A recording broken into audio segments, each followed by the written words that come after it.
One of the major complaints about Tekken 7 I've been seeing recently is that combos are just too good.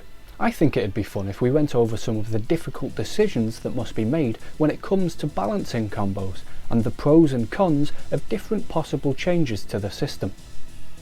First off, let's look at the biggest change that would obviously be bad to give us a good base to start from. What we definitely don't want is for combos to be removed entirely. There are very few popular fighting games that have zero combos, and this is partly because of the draw they provide to the game. Combos look cool, and they're often the first thing people want to do when starting fighting games because of this. They are a massive part of the identity of the fighting game genre, and for good reason. They can be a large stumbling block for new players when they involve high execution barriers, and this can be dissuading and lead to a reluctance to try out the genre. However, they are also a large part of how rewarding the genre is, and when people do get them down, they are more likely to get hooked. Then, we have the importance of combos on the balancing of risk-reward relationships. If you couldn't launch punish anything, things would get a little crazy, and every character in Tekken would basically be Steve, but shitter.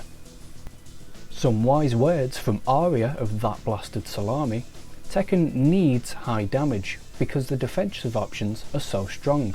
Combos are a large part of this, as you need to be able to capitalise as much as possible on your opponent's mistakes.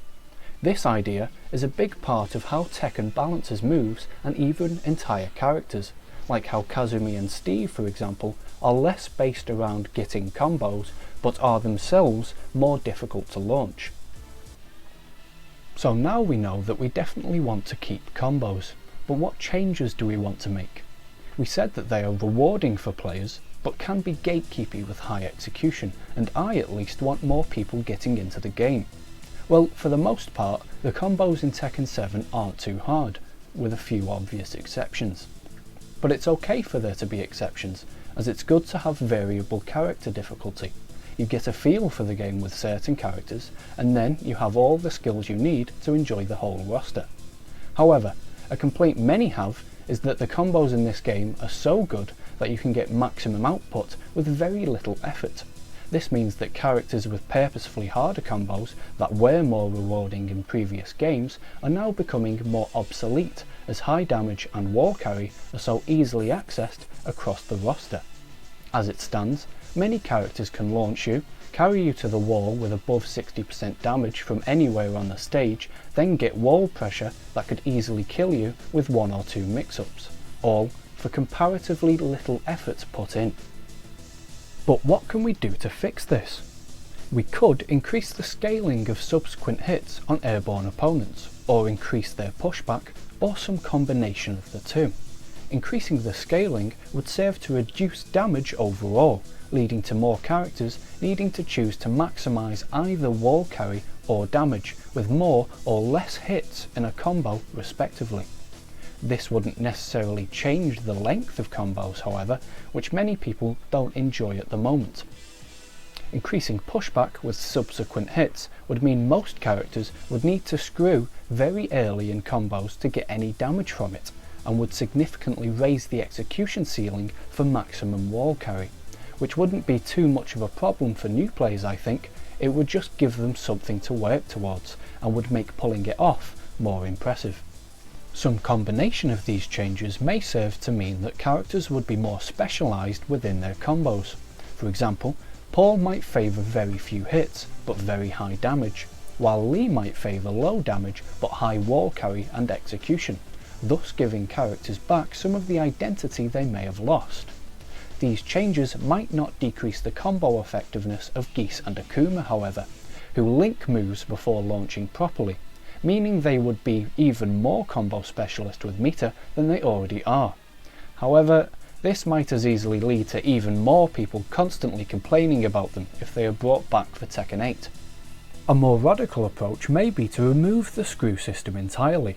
The tail spin in combos in Tekken 7 replaced the bound moves of Tag 2, which usually involved hitting opponents into the ground, whereas tail spins usually involve hitting them up and away from you, meaning the system naturally lends itself to high damage and wall carry. We could try to go back to the old bound system, just one that doesn't allow rebounds of grounded opponents, or if the concept of structuring combos around this type of move was abandoned completely, combos would be much shorter and more difficult to optimise. However, this, alongside the proposed movement buffs, would basically lead to a game that is Tekken 5 just with Tekken 7's move design and balance.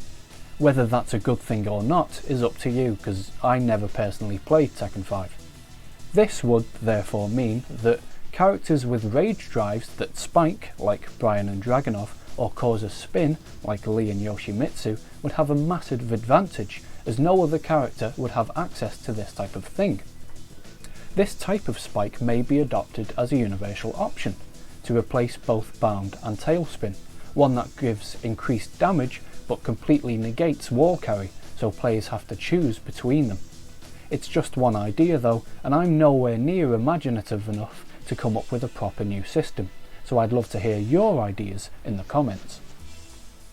I hope this video has provided you with something to think about when it comes to changing combos in Tekken.